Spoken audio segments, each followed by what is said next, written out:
Good morning, Muscatine. Hopefully you are inside and were smart and got inside before it started pouring out there. It's dark and gloomy looking out over the Hy-Vee parking lot, but hopefully it's going to get better. Chris will show me the radar. It looks like it might not be all day. Chris, is that about right? Yeah, it's supposed to be for like an hour or two. Here's your Discover Muscatine weather, about an hour or two, by Chris Anderson. And if it's right, it was this Chris Anderson. If it's wrong, it's that one. Just take it for what it is. Why?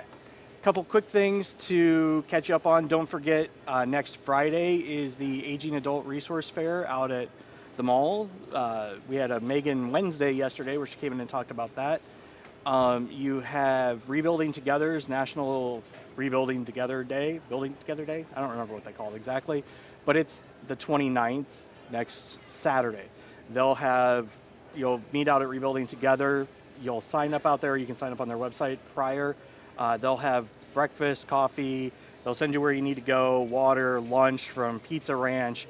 You don't need to worry about anything. You don't have to be super handy.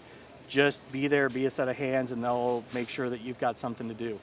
I think they've got 11 projects they're working on, if I remember correctly. And if you're not doing anything tonight, tomorrow night, or Saturday afternoon or Saturday evening, which I guarantee you've got one of those free, go see the Drowsy Chaperone out at MHS. You can get tickets at, if I get this right, muscatinehs.booktix.com, and go see those kids. I know they've put a ton of effort into it, and they'll put on a good show like they always do. So this morning I have what can only be described as a legend with us, maybe almost a myth, maybe. I mean, you exist though, right? Everybody knows you exist. I have Miss Louise with us this morning. How are you? Good morning, Chris. How are you? I'm good. It's good to be here. You're up bright and early. I am. This is not my mode usually. It's late. So,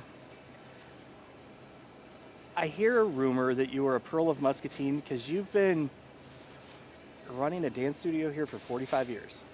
That's correct. Yes, I've been here a long time. So, I've heard this story, but I absolutely love it. And for those at home that don't know, Miss Louise has the studio on 5th Street. It's been here since I was a kid. My wife was a student.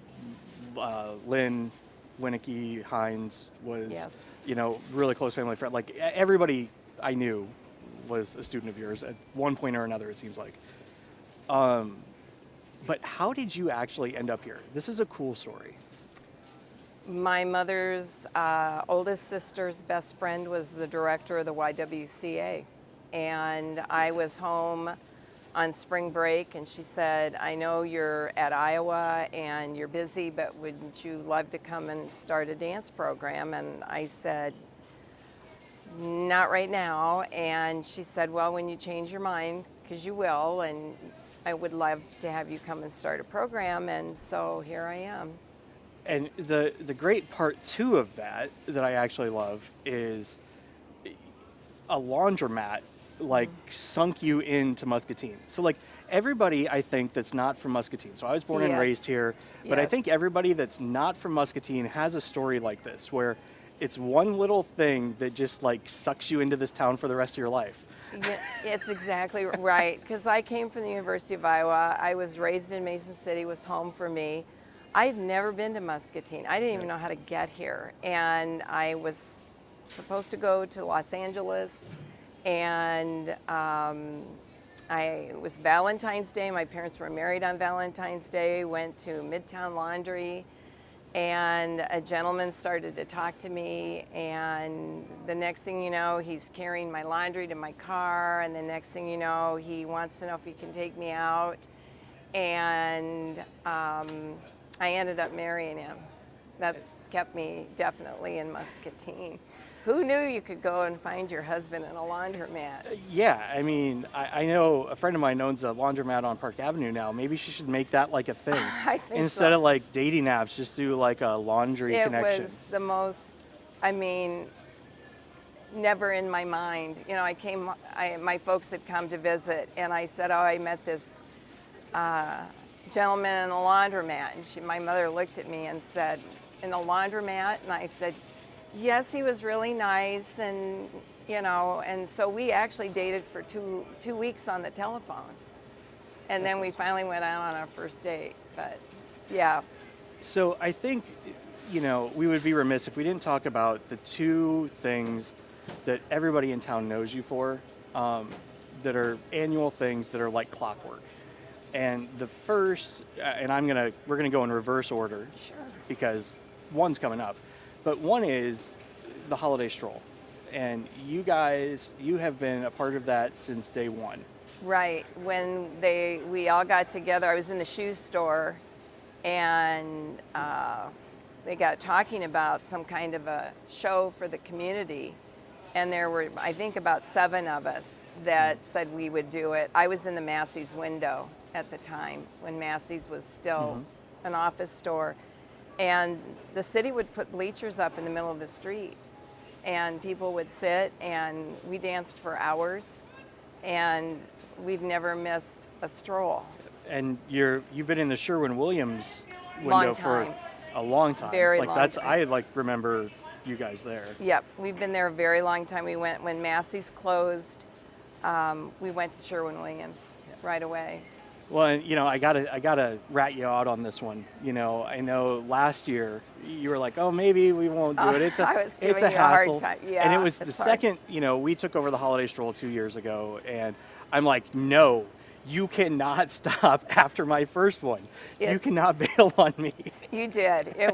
You were intense about it. I had to promise you. And it was just conversation because Yeah, no, I know. there's I know. so much that goes on. My Yeah. son actually, there's only 2 times I've missed being physically at the stroll. And one was my son was born on the holiday stroll. Yep. And so, yeah, we've never missed. The kids start working in September. Yep. And so I hear Christmas music from September until the first Friday in December Yeah. for the stroll. But we love to do it. We love to give back. My biggest moments are the little kids that press themselves up against the window and then they dance out on the sidewalk. And I'm not above this, so right here on live TV, I'm going to make sure that you're going to be there this year, right? I will be there That's this what year. I thought. Yeah. I thought so. I designed new shirts just to change things up, and people were looking for velvet Christmas costumes, and we ended up in holiday shirts that were kind of fun. So no, I love to give back to the community. I've been part of this community for so long that anything I can do, Well, I always try to say yes. one of the, I'm going to slide away from those two things real quick, because one of the things that, which is actually how I really met you, like formally, and like started doing stuff with you, was bringing the Chinese Right. orchestra, symphony, and that whole group here. And I think that's something that I don't think a lot of people realize that you have a hand in.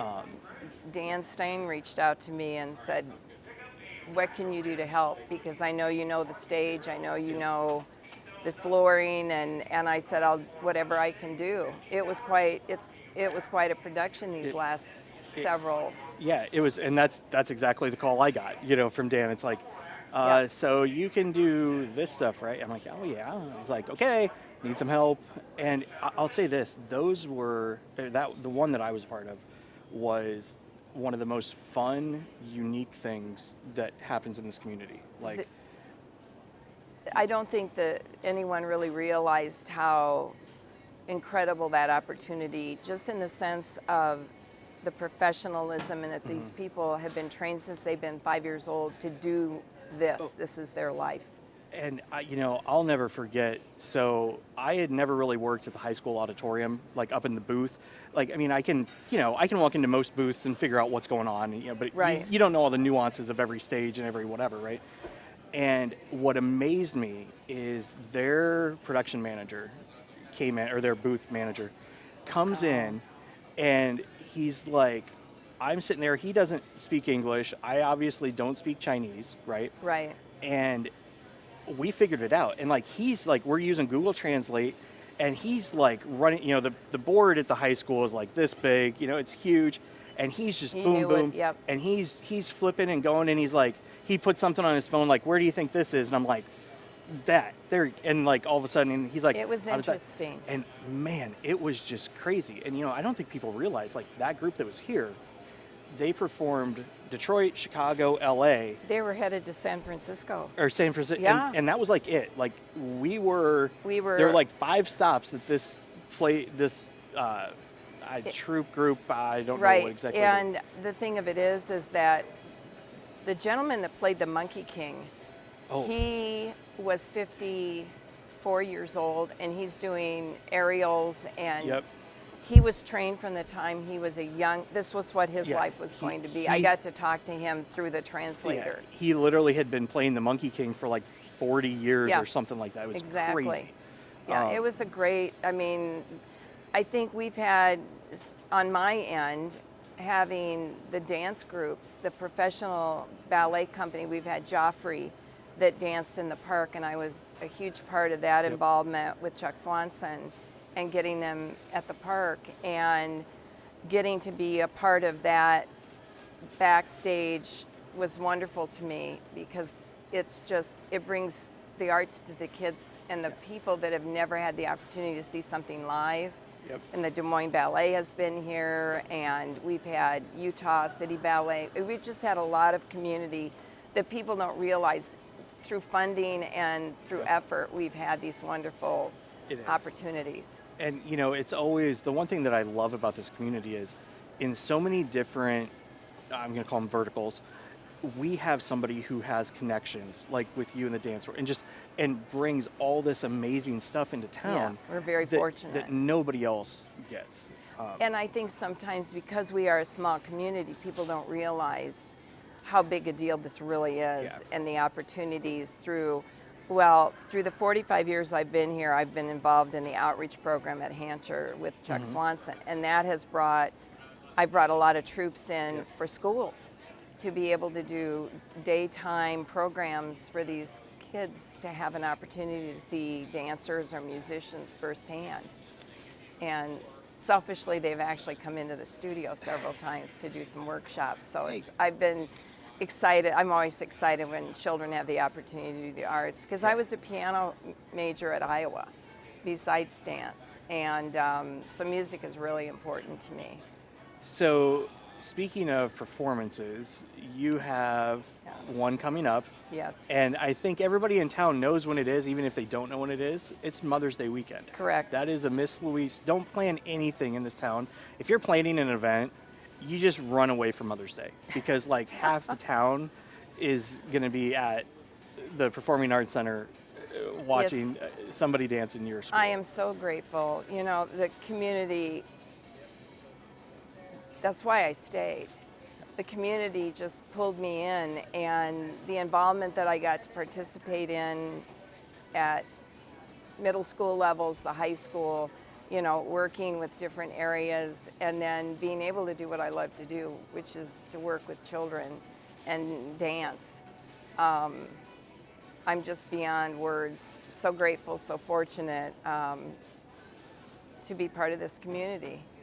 Well, the thing that so my mom lives on Mulberry, just up from Jefferson. And so we could always tell, this is obviously going back a ways, but we could always tell how big an event was by how far up Mulberry the parking went. And there's usually like one event a year that would make it like past my mom's house up to like the art center, and that's you. And the only other one was the Christmas programs for the elementary schools. Right, and it's again, I'm so proud of the tradition that I have been able to do with the kids as they've grown, and now I have children's children.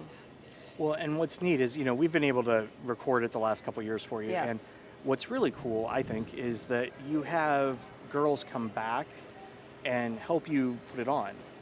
Like there's always at least 3 or 4 or 5, let's call them 25 and under girls that just love doing it and come back and help you put it on. The love that I receive back is forever, because I'm part of their lives, and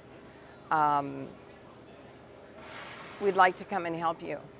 And when do you need us there? And we'll take work off. And I mean, it's undescribable how much love I get back from these kids that now are adults and are still wanting to be part of the performance and help backstage and run kids, and I'm just So when do grateful. most of the girls start with you? I mean, like when do You know, it used to always be 3 and 4 year olds. And over the last, I would even say 10 years, it's more 5 and 6, maybe even 7 year olds. And there's always that little girl that didn't get to dance and now she's 9 or 10.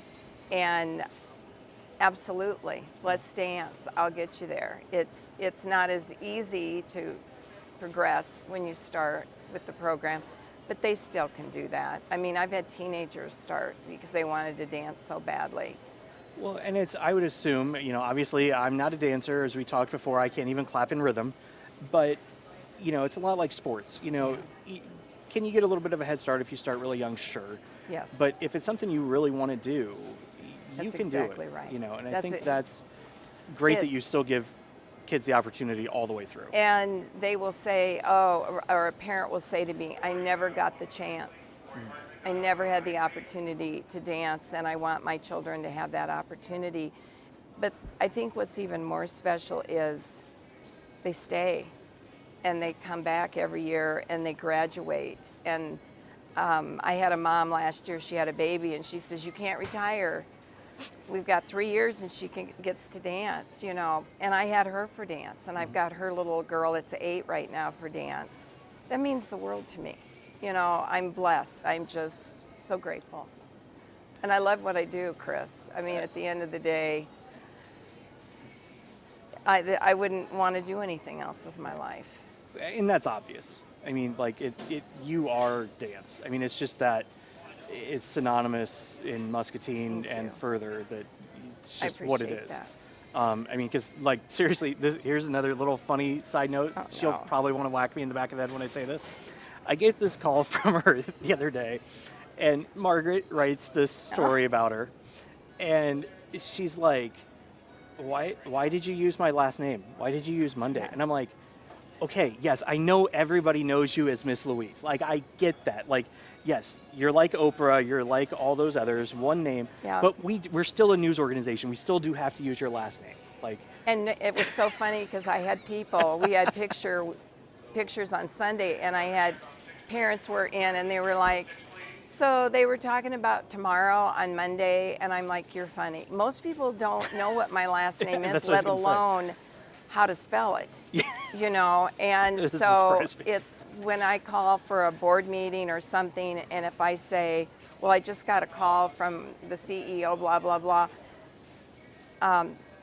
they're like, well, I'm sorry, he's busy. I said, he just told me to call him. This is Miss Louise, and then I'm fine. But if Yeah. I use my last name, most people You're are like, like, "Who are we you?" don't know who you are. we don't know who you are. No, even at the university. I mean, it's funny how that has carried over with the different things I've been involved in up in Iowa City. Yeah, that's awesome. But thanks for that, Chris. Yeah. I appreciate No it. problem.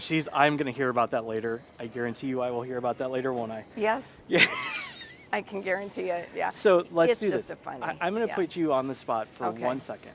I know, and this is something you do after every recital. You always thank a handful of people. And is there anybody now that you'd like to thank real quick over the last 40? And obviously, I know you're not going to get them all, but who are a couple that stand out that you'd like to thank? Carol Zorich. She started dance with me. She came as an adult. She had danced when she was, in her youth, and she walked in and said, I'd like to sign up for your classes. And we became instant friends. I had both her daughters for dance.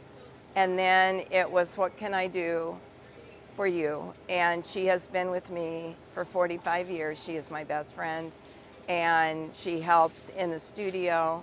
She helps backstage. She helps during rehearsals. And this was when she was working full time and still took the time to back me.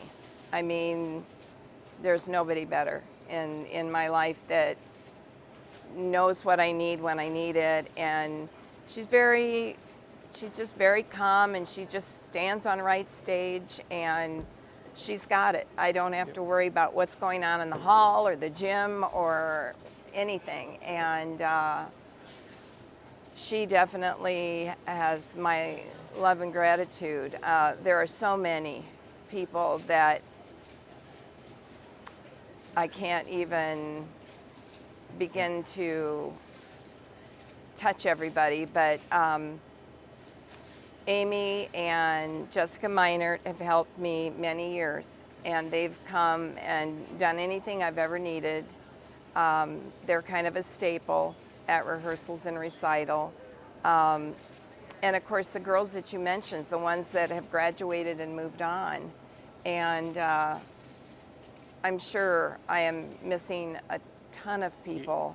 You might want to mention your husband and son, just My husband, which we already talked about. Yeah. He didn't know what he was getting into. No, they're great though. They're fun. He is great. I had a dance school in Wilton also at the same time in Muscatine, so I was running pretty thin, and he was backstage pinning bonnets and dragging mats, and then my son came along, and he was at Iowa and studied music and learning how to really adapt and change music, and so he does all my sound for me, and I'm very grateful for that support and love that he gives me. He's a very talented musician. So I've got an incredible amount of people. I would like to thank you too for all your support these last few years. Hey, not a problem. It's fun. Little things that I'm not really sure of, and you seem to. I'm actually going to tell this story because it was great. The first year that we did the recording, I had a wireless mic for it because you can just never trust the big overhead mic. No. You just can't, right? And so I walked backstage. I've got it, and all the girls you just talked about were there, the Meinerts and Carol. And I'm like, "You're putting this on," and you're like, "No, I'm not." I'm like, "Yeah, you are." And they're all just like, "You can't talk." They're all just like, "What are you doing?" And I'm like, "No, you're putting it on." And she's like, "No, I'm loud. People can hear me." I'm like, "No, you don't know." And sure enough, you acquiesced. Yes, I did. It was a little bit of a battle of wills. It took a moment. It took a moment.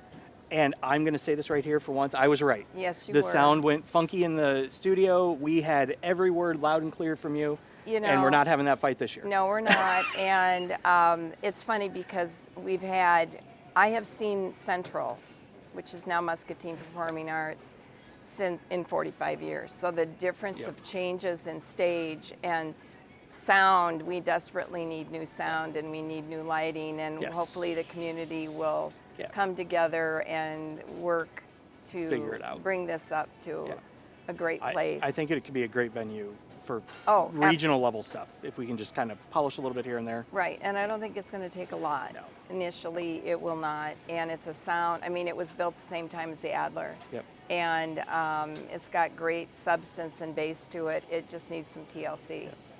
Well, holy cow, this was awesome. We covered a lot. We covered did. 45 years reasonably well in 20 minutes, I think. I think so. Awesome. Yeah, I appreciate the opportunity to get to come. Of course, absolutely. Thank It's you. been a blast. Thank you. And we will be right back. And I'm not even going to try and say chorale. We're going to just wait for the expert. You're going to want to hear this when we get back. See you in a minute.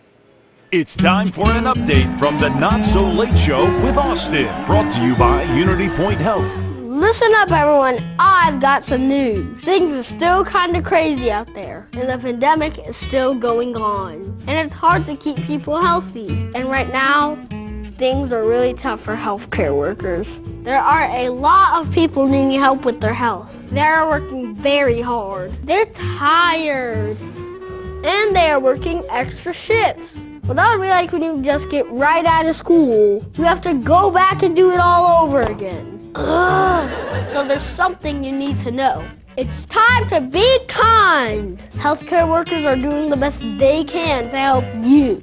They just need your help too. Take care of yourself however you can with your vaccinations and your healthy habits. But if you get sick, go see your doctor. If you have to wait, be patient. Be a patient. They're real people just like you. And do you know why they're working so hard? For you! So show them a little love, or at least a little bit of kindness. That's one way we can all feel better. Okay, that's all I've got, everyone. Stay safe out there and remember to be kind to healthcare workers. This has been a special update from the Not So Late Show with Austin. Good night. We'll see you next time.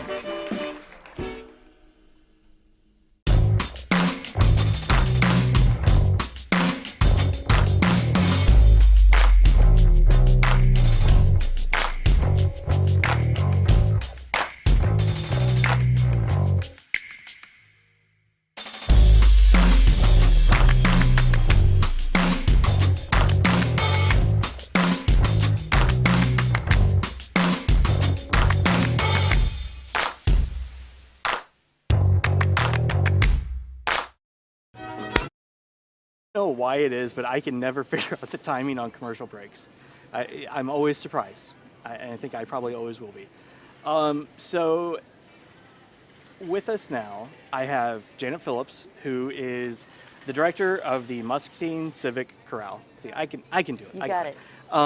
And so, Janet, if you could, for those that are watching that maybe don't have a great idea, if you could introduce yourself and give us a little overview of what the chorale is. Sure. Well, most people know me as Jan Phillips. Yes. And my mom and dad called me Jan, Yeah. Janet, but it's Jan Phillips. I try and stay formal when I can until I know people. Okay, and so the Muscatine Civic Chorale, we're celebrating our 48th season.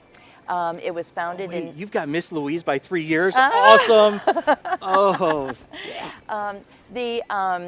The founder of the Muscatine Civic Chorale was Giordano Martinez, also known as Pete Martinez, and I actually performed in the first concert that the Civic Chorale did in 1975.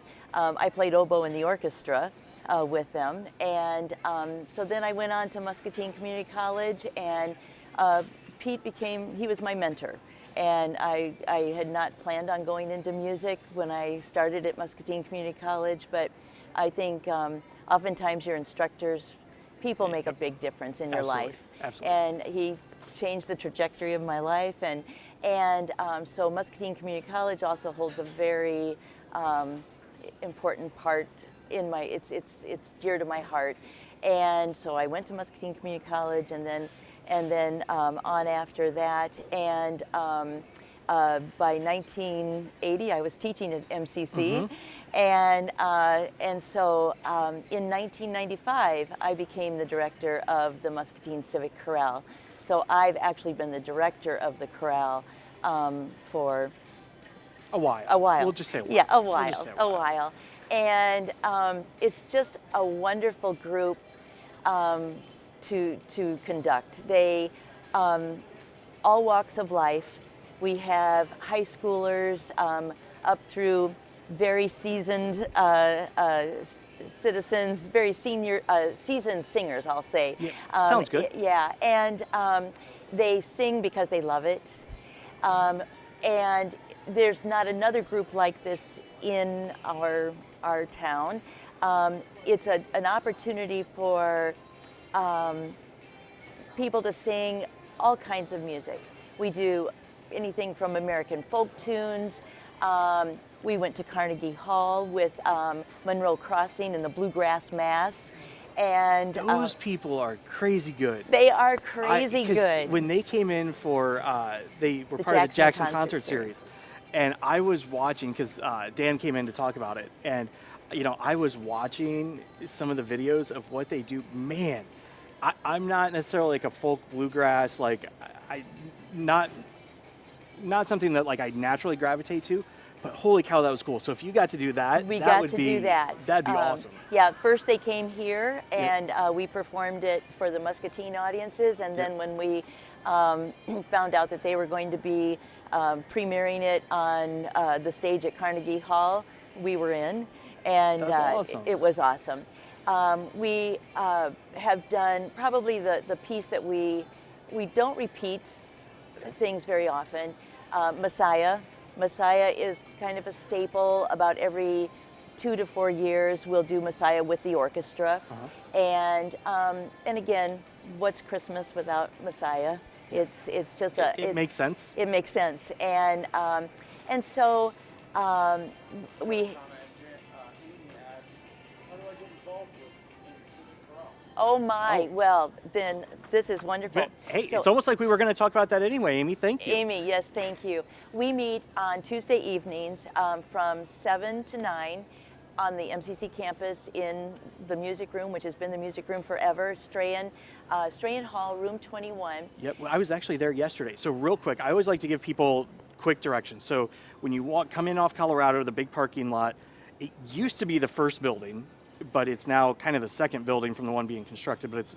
And when you walk in that main door, it's kind of like on the left side of the building. It's literally like the first door on your left. Like you can't miss it. You can't miss it. You can't miss it. And so I'm sure we're going to be talking about this too. We have a concert coming up next Thursday, and then we'll take a short sabbatical, a little summer break, and we will begin again September 12th, again 7 to 9 Tuesday evenings, and we will be preparing for a Christmas concert. We're gonna do the Christmas music of John Rutter, and if you're a musician, you know who John Rutter is, and if you're not, you're gonna love his music. He can make arrangements that are they're beautiful. We'll be adding some strings, and we're doing it at Wesley, so you know you're gonna hear that wonderful pipe organ as well. Yep. So it's just, and again, we have the opportunity to do our performances in some of the really wonderful churches in town. Acoustics are great. They are. Wesley and I love. So we help with the symphony there. Yes. And oh my goodness, again, I say it a lot. I'm not a music guy, but holy cow, it's enjoyable. Yes. In November, we did a gospel mass. We hired 2 gospel singers, and we did that at St. Mary's, St. Matthias. And again, the acoustics are amazing. And our concert next Thursday will be at First Presbyterian. Acoustics are great. Yeah. So First Presbyterian is the one across the street from Wesley. Yep. So it's like that corner where there's MCSA, the old post office, Muscatine Community Services, Wesleyan, and First Presbyterian. It's the darker colored one. Right. Right. So I don't know why I feel like I need to do that, but I think a lot of people in Muscatine are visual. Like, oh yeah, I know which one that is, right? So hopefully it helps. And Amy, love to see you at our concert next week, and come up and introduce yourself to me, and then love to have you join us next September. That's awesome. So what? Again, for the people that don't really maybe understand this, what is like? How many people are in this? What do you like? If we were to just walk up and see you guys practicing or performing, what would we see?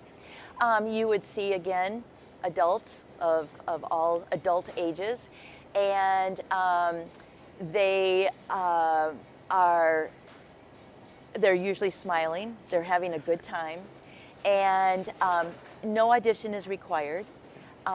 It's just people who love to sing. Okay.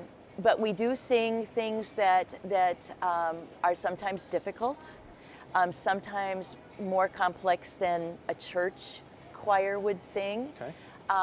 But that's what those rehearsals are for. Right. Is to get you where we're supposed to be when it comes performance time, and again, it's people making friendships. People getting to know each other, and again, sharing the love of music. So about how many people are in the group? Anywhere from 30 to 40. Oh, so it's pretty large. Pretty large choir. So would I be wrong if I was picturing like a really big church choir kind of a function? Exactly.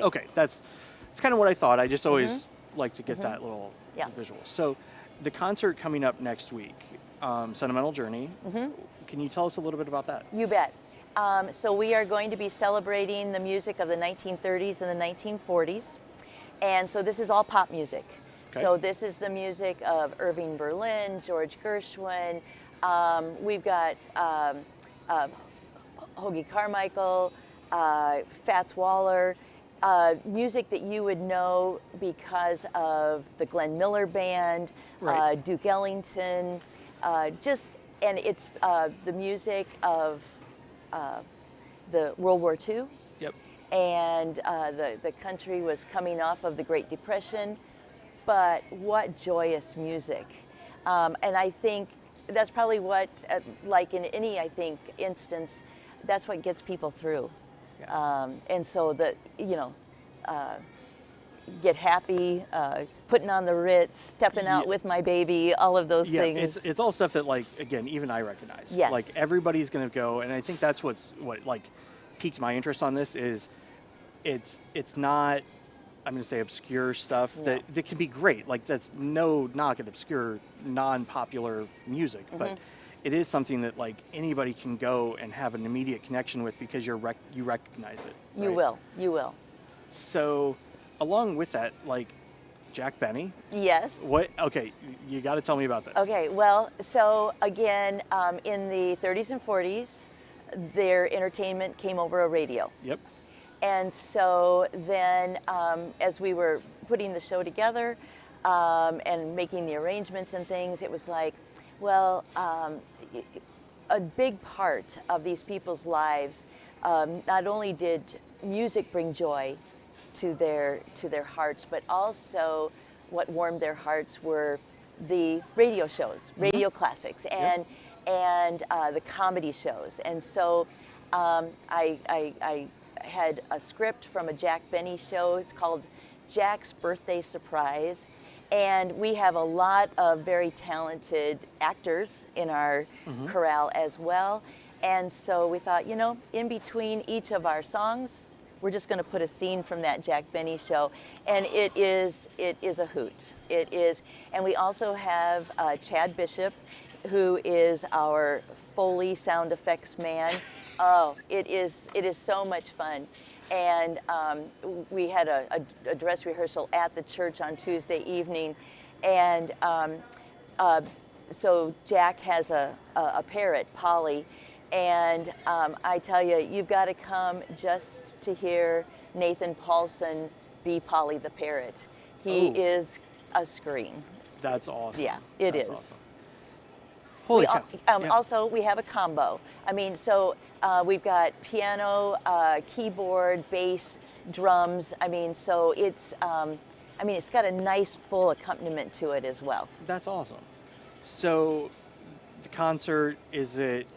Do they need to get tickets? Is there? Nope. No. And that's the other thing, that for several years, the chorale has not been charging admission. I want everyone to be able to experience this music.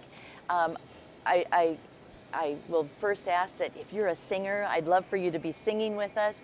And if not, then just come and enjoy really fine quality choral music done well. And then and again, if you have a large family, I don't want admission to be restrictive. Right. And so we do ask that if you're able, free will donation. And it takes about $3,000 to put on a concert. Music is very expensive, and we pay our musicians, and it's just so.